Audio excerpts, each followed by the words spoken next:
When large jobs require moving massive amounts of snow, get the work done quickly and efficiently with the Western Pile Driver and all-new Pile Driver XL pusher plows, both featuring Trace Edge technology.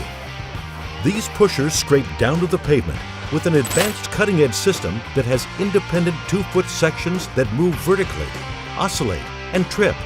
Get more jobs done faster with the Western Pile Driver lineup of pusher plows. Mike Bott from Frost Solutions, one of the owners of the company. What we do is provide a mini weather station to give you a tailored forecast to those particular locations so you know where and when and what to do in those parts of town. You know there's 2 or 3 or 4 or 5 different ways that people can experience tremendous value having a technology like this.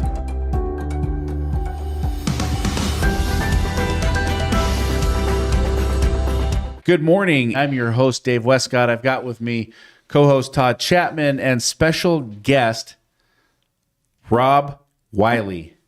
Tell me I got the last name right, Rob. Yeah, I didn't actually eat it, but that's all right, Dave. It's Wile. I don't know how that happened. I practiced it. I prepped it beforehand. It's just like the character there, Wile E. Coyote. Everyone says Wiley. Okay, now I know it. Now I got it figured out. I tell you what, man, I struggle with the last names. And so I'm sorry about that. Rob is with JC Grounds, and my good friend John Crandall owns JC Grounds. And it's funny with the last names because when at the SIMA show a couple years back, when John was, giving out the awards, he had to read all of the last names. Yep. Exactly. And I was treasurer at the time and moving to vice chair and then chair.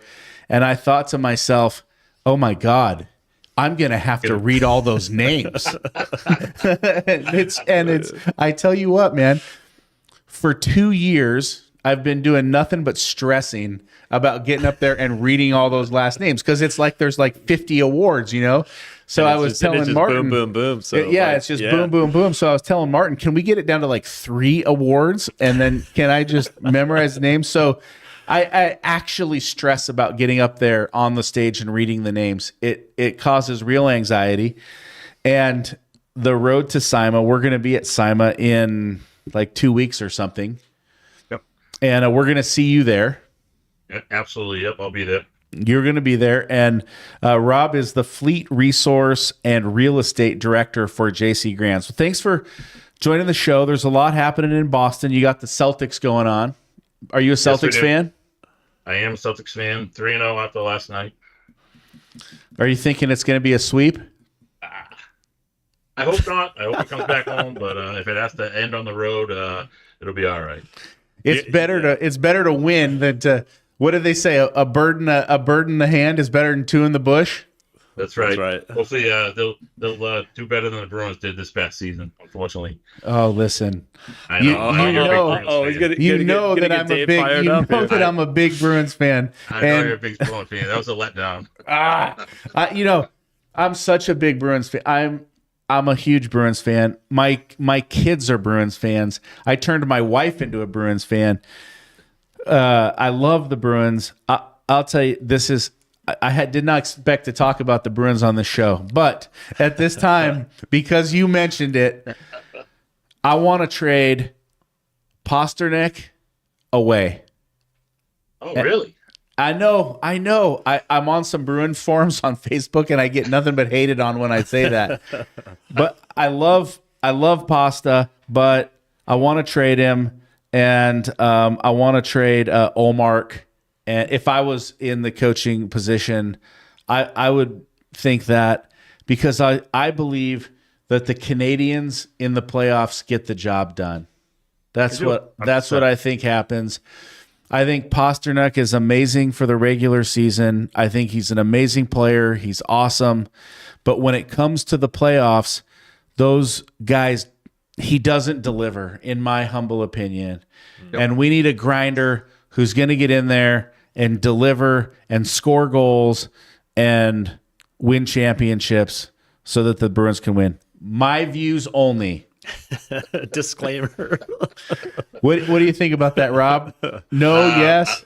I'm not sure you could do that in this part of the country. Send him away. He's a really, really beloved player. So I'm not sure that would go well here. Rob, All right. are you on those blogs? Are you responding back to Dave? I mean, secretly. No, not those blogs. Okay, gotcha. That's what kind of fan I am. I'm in the blogs. All right. So fleet and real estate. You guys use a lot of products in your snow and ice company. Great snow and ice company, by the way. If you're checking this out and you're looking for a great provider in the Northeast, you guys currently have 3 branches, correct? Yes, we have one in Danvers, Mass, one in Littleton, Mass, and one in Southborough, Mass. They're all about 25 miles apart, separating. That's kind of what we try to do with the branch. So if somebody was looking to hire you guys for snow services, Northeast, what are the areas you cover? 25 miles outside of those, or? Yeah, so we're covering right up to the New Hampshire border, basically eastern Mass, like Worcester towards the coast. Okay. We go all the way far south as Dedham, Norwood area, south of Boston, and we kind of stay out of the city, and we kind of just skirt around it, and then we go as far north, right up to the border of Salisbury and up through Lawrence, that type of area, Fitchburg. Okay, and you got 3 branches spread 25 miles apart. So if you're looking for a premier snow provider in the New England market, JC Grounds, awesome company to work with, great reputation. Been doing it 26 years now, right? I believe that's about what it is. He started when he was 14 or 15, I believe. Wow. There you go. Long time in the snow. And you've been with JC for 8 years. 8 years, yep. Do you love every minute of it, or? It has its time. Don't get me wrong. So I always tell anyone who comes into the shop who possibly wants to work, I say 95% of the time it's like a country club.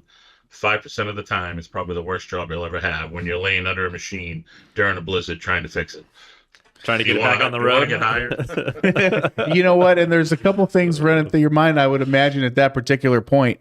I got to get this freaking thing fixed so I can get it back on the road. 2, I'm freezing and I hate this. And I want to get this thing back on the road so I can get these guys back to work. And I can't wait to get back to my shop. I mean, I got to imagine that's what's going on. No? If you don't love doing what you're doing, my guys wouldn't be here myself. You got to really enjoy what you're doing, because when it's a blizzard and most people are asked to stay home, we're going out making sure that all the clients' sites are cleared and safe, and so they come in the morning 6-7 a.m. and it looks like nothing even happened. We get it all cleared out. So it's definitely not for the faint at heart. It's not for the guy who wants to work in a nice warm shop. We're all in service trucks and in our little dedicated zones, and just basically triage on anything that comes up during the event. I love that. You know what? So I was telling somebody yesterday a couple things. One, I was telling somebody who's, worked for me for a while, I was saying, if you don't love this, if you don't love what you do, then don't come back. Not in a bad way, but don't be here. If you don't love it, if you don't wake up and enjoy what you're doing and feel excited about the job, then don't do the job. So I love that you have that same mentality. And I'll share one other thing that I was sharing with another person. Was we were talking about fishing or something like that, and he's a commercial fisherman.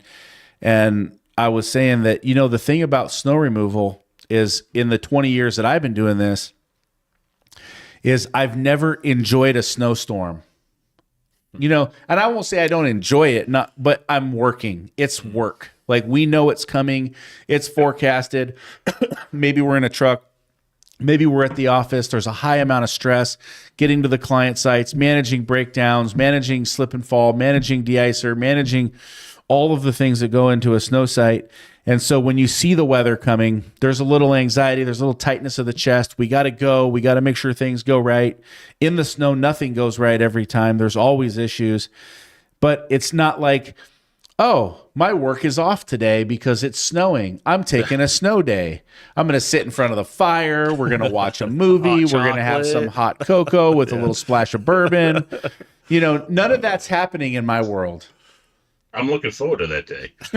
My retirement is 9 years away, and I cannot wait. I am so looking forward to looking out the window during a snow event and just absolutely relaxing, like you say. I can't wait for that day. See, that's actually, I dream about that day too. So I'm glad that we have that in common. So you guys use Fisher. Yes, we do. Yep. Fisher. We use Fisher plows. We use the Steelcaster spreaders. We just tried out a couple, the new Tempest Helix with the auger this past winter.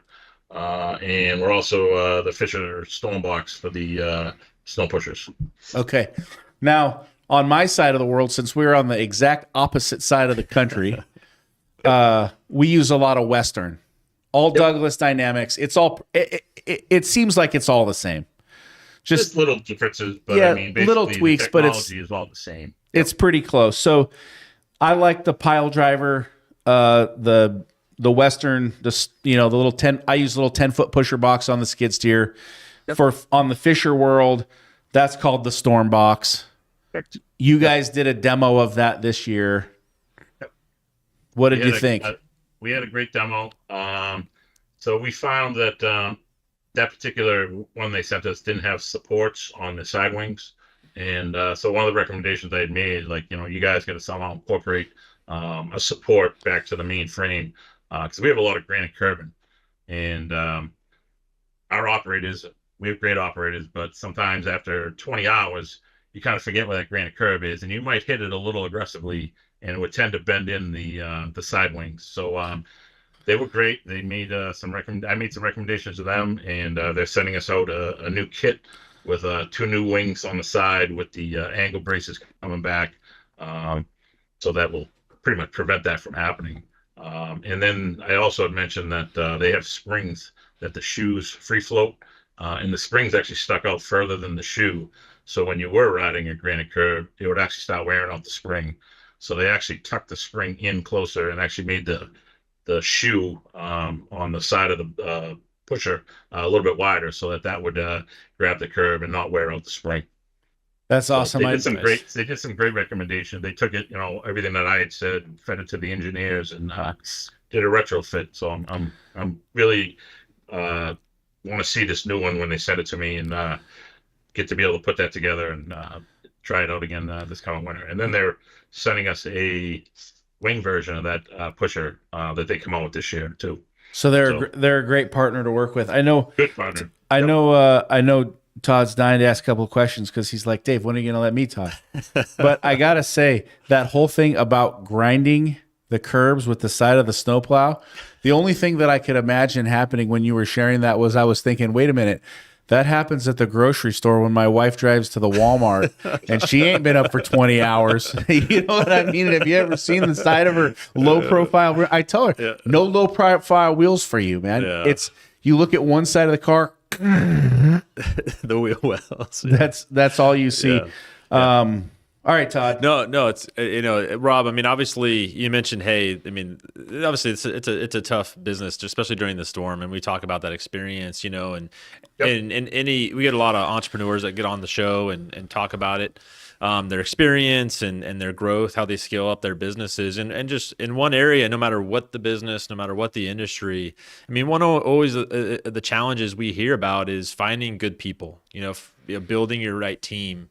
What are some lessons you've learned and as a manager, as a director, and just a leader in your business? What do you look for out of a good crew member and good people? And what are some ways that you can, and some tips that you can give to our listeners?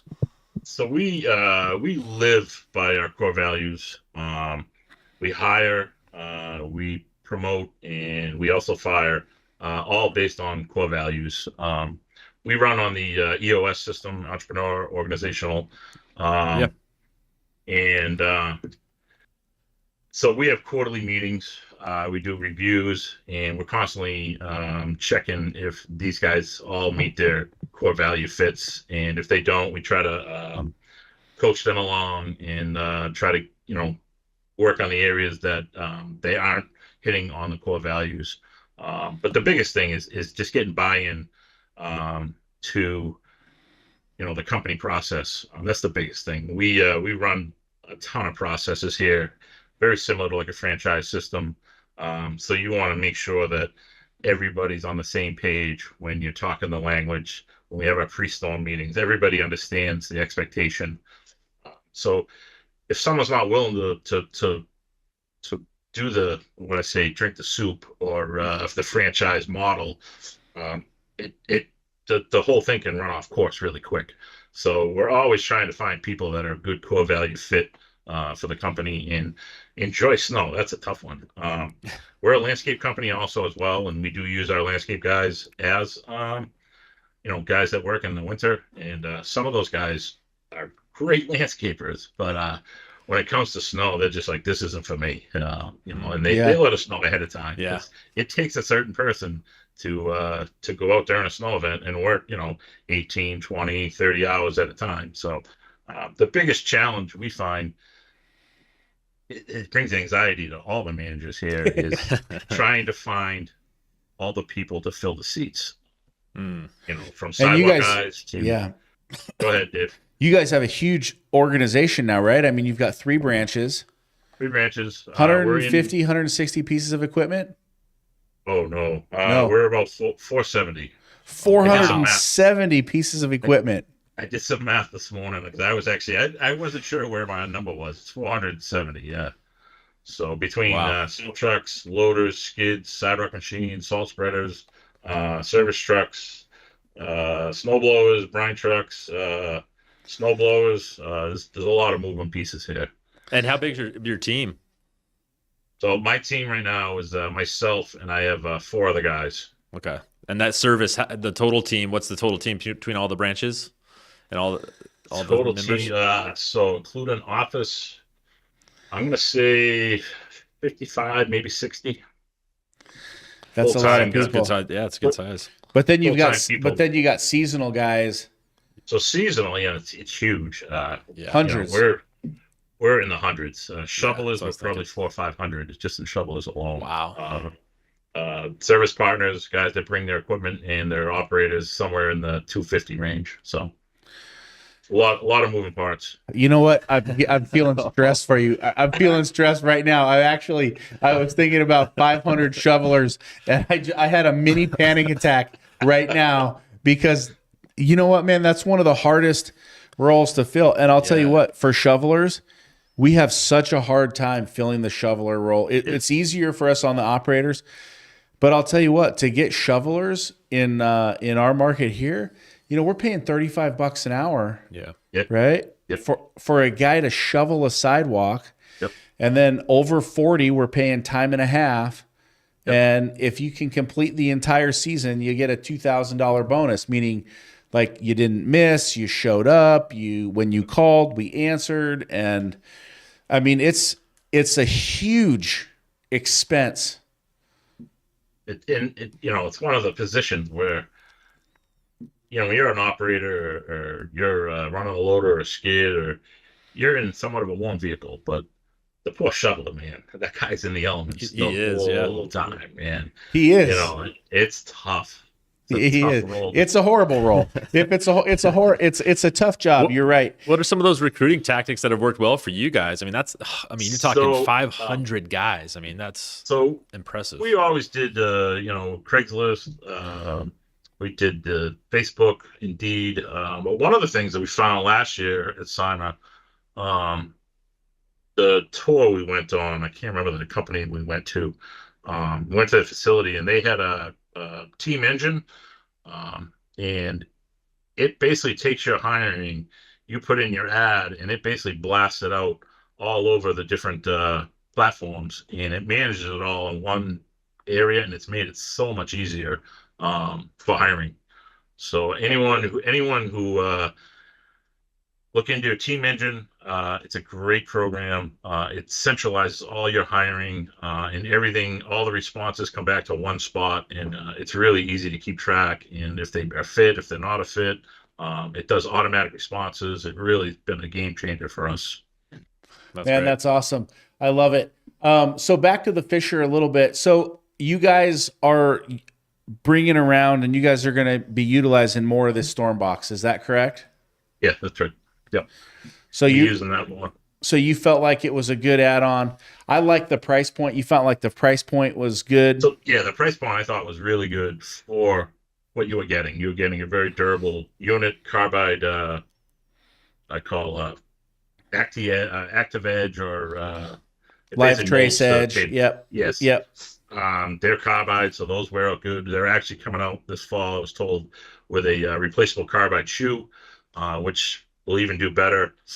For anyone who hasn't used carbides, we were using winter equipment carbides on our Arctic pushers. And when we changed to those, it was a hefty price point up front, but you got to look at the ROI over the life of those. Yeah. We're getting 7 years out of those shoes, which is Wow. like unheard of. I was replacing Arctic shoes when I first started, probably 2 a year, based depending on how the operator operated the pusher. Since we changed to the carbide shoes, haven't touched them in 7 years. We finally had to replace some of the really early ones we got. So if you factor in um, the maintenance, having to replace them during an event, it's down. All that stuff just adds up to just time and money that you can save. You just put them on, you don't have to worry about them. But like I said, it's a little bit of money up front, but in the long run, you're saving a ton of time and labor. That's an awesome tip. This is going to be a great show. Anybody who's in the snow business is learning things right now. That's really, really cool.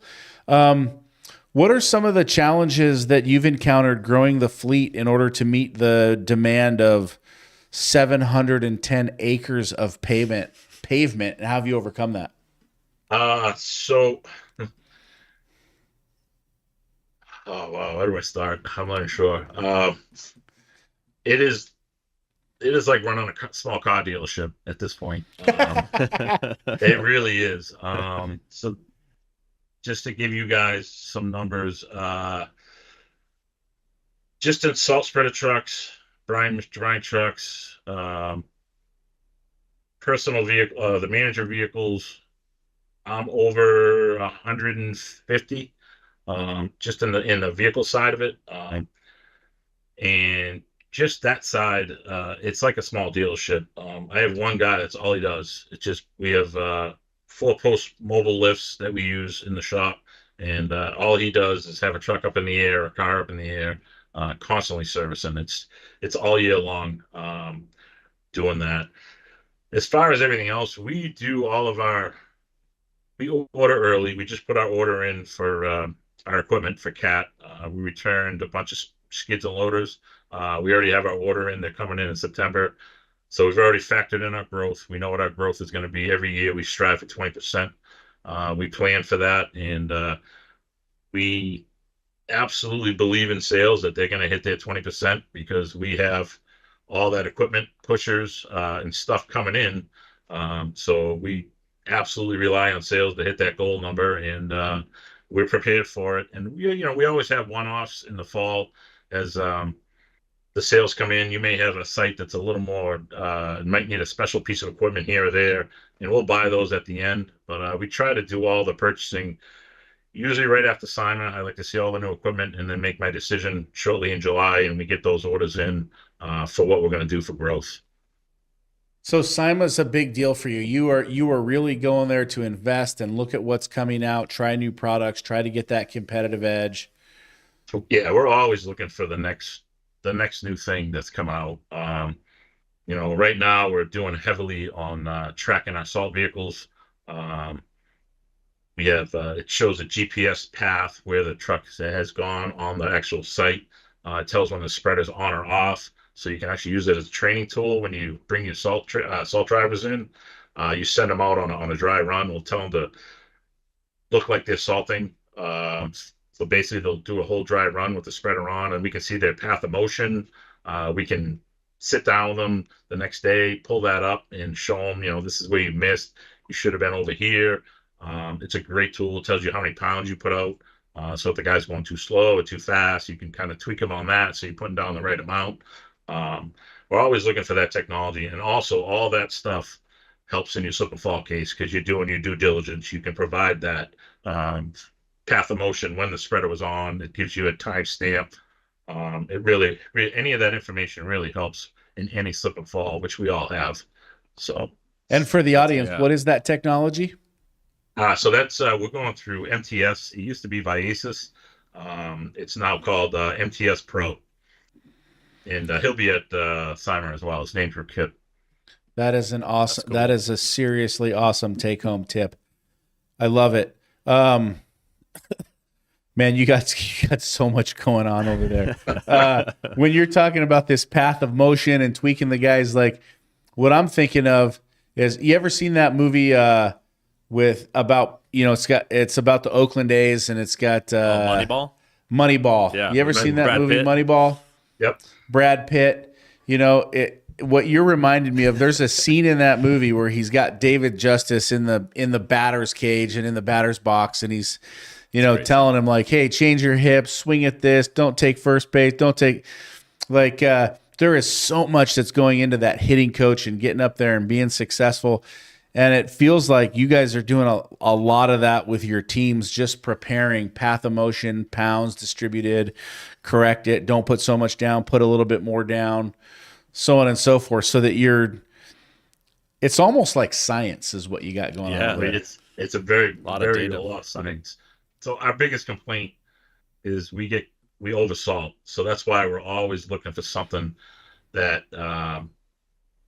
can try to dial in to lessen that call from the customer saying, you guys oversalted, you oversalted. So that's why we're always training with that tool, trying to get them dialed into the proper speed you should be going, and then obviously the proper amount, and not going over the same path every time. So that's what's great about this new system. It's worked out really well. That's great. I love it. I got one question on the oversalt. The oversalt, I think that's one of the things. So, on social media, I'm on social media. One of the things you see contractors blasting other contractors over. Oh, look at this. He salted this parking lot. I can't believe. Why would they put salt down? Gouging the customer. And then the next guy goes, I don't gouge the customer. I don't put down salt like that. And then, you guys salt a lot. I salt a lot. I don't know. My kind of methodology to the salt is, the way that I'm looking at it, if there's moisture in that forecast, if there's moisture on that ground, I'm salting. Yep. And I would rather be on the side of oversalting than didn't salt enough and have someone go out and slip and fall. Slip and fall. Because the average cost of a slip and fall is $50,000. Yeah. I think the hardest thing is educating the property manager of that, because I don't know if they're completely in tune with what a slip and fall case can cost. They always think it's on the burden of the contractor, but you and I both know when the lawyers come, they're serving everybody. So that's right. A simple slip and fall could cost them, 10 times more than what the snow contract cost them for the winter. You know what I mean? So, they just think you're gouging them, but you're doing your due diligence to make sure that you don't have a slip and fall there. So it's one of those things, you almost, you're damned if you do, you're damned if you don't, type of situation. So it's true. It's educating the property manager. We try to do that so much, try to educate them. That's great. I mean, you mentioned obviously some of the technology there when it comes to tracking, your guys. I mean, what are some other cool technology that either you're hearing about now or that you've seen in your experience, obviously over your time in the industry? What excites you? That we picked up was site photos.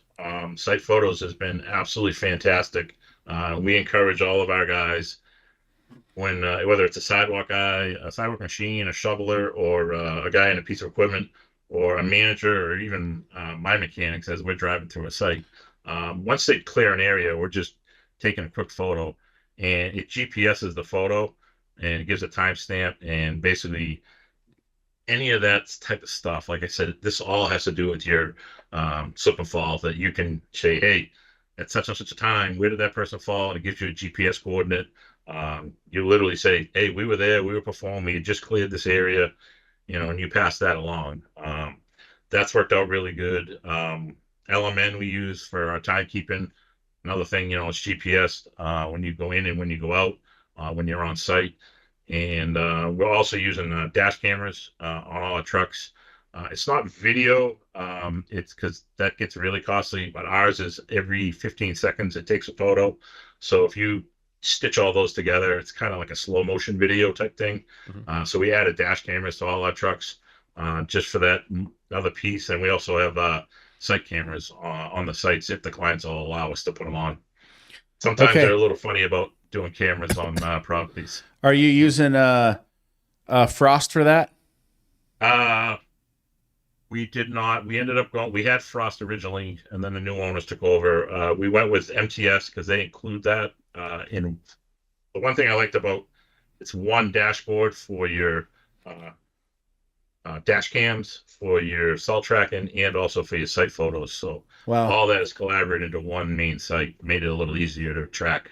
That's pretty awesome. I used Frost. I use Frost cameras today.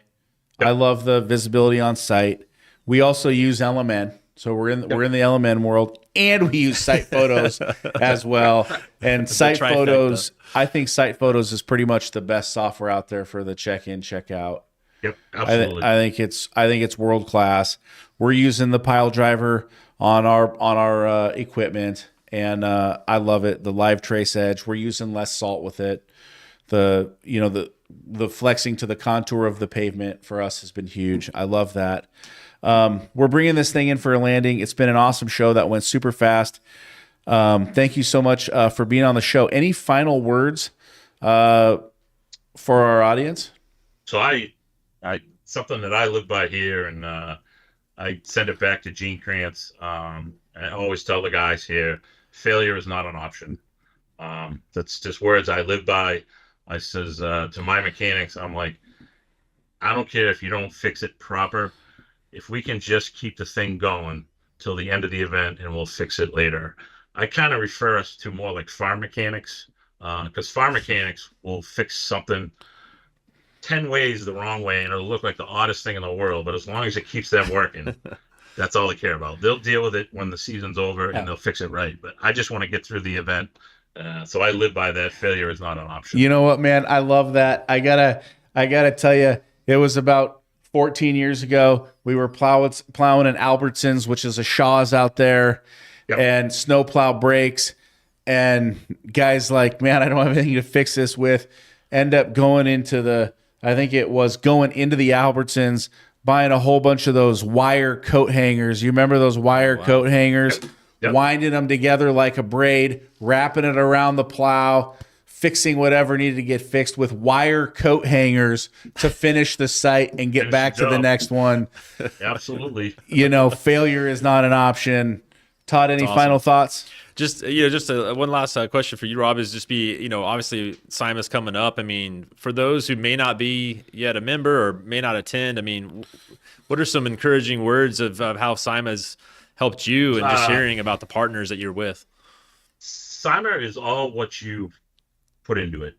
You go with an open mind, attend all the classes that would pertain to what you need to learn or you want to learn about. And one of the best things about SIMA is just networking. It's incredible how everyone is open about their business and trying to help other guys. There's no competition in SIMA. You can really, really learn a ton just from sitting in the lunch snack and chats. Go to the sessions. The speakers they have there are great at the sessions, and then being able to ask all the vendors questions while you're there on the floor. But to me, networking while you're at SIMA is one of the greatest things you can do. Just meet new people, and you'll be able to call them later on and just bounce questions off of them and see what they're doing different that you can learn from. They ask you, and they learn from you. But I think networking is probably one of the biggest things, and just the honesty that all the people that are in that organization provide new up and coming people that want to get into business. This is the Road to SIMA. Awesome conversation. If you're looking for a fantastic snow and ice provider in the New England area, check out JC Grounds. Absolutely incredible company to work with. Awesome. Rob, you've been fantastic. If you'd like to reach out to me, send me a DM. Best place is LinkedIn. Follow me on Facebook, Instagram, YouTube. Subscribe to the YouTube channel. Check us out. Thank you so much for being on the show. Thanks, Rob. Thanks, Dave. Mike Bott from Frost Solutions, one of the owners of the company. What we do is provide a mini weather station to give you a tailored forecast to those particular locations so you know where and when and what to do in those parts of town. You know there's 2 or 3 or 4 or 5 different ways that people can experience tremendous value having a technology like this.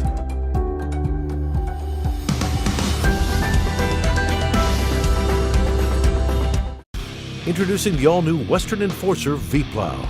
Engineered with all the features, efficiency, and performance of full-size Western V-Plows, built specifically for your half-ton truck. For more information, visit westernplows.com.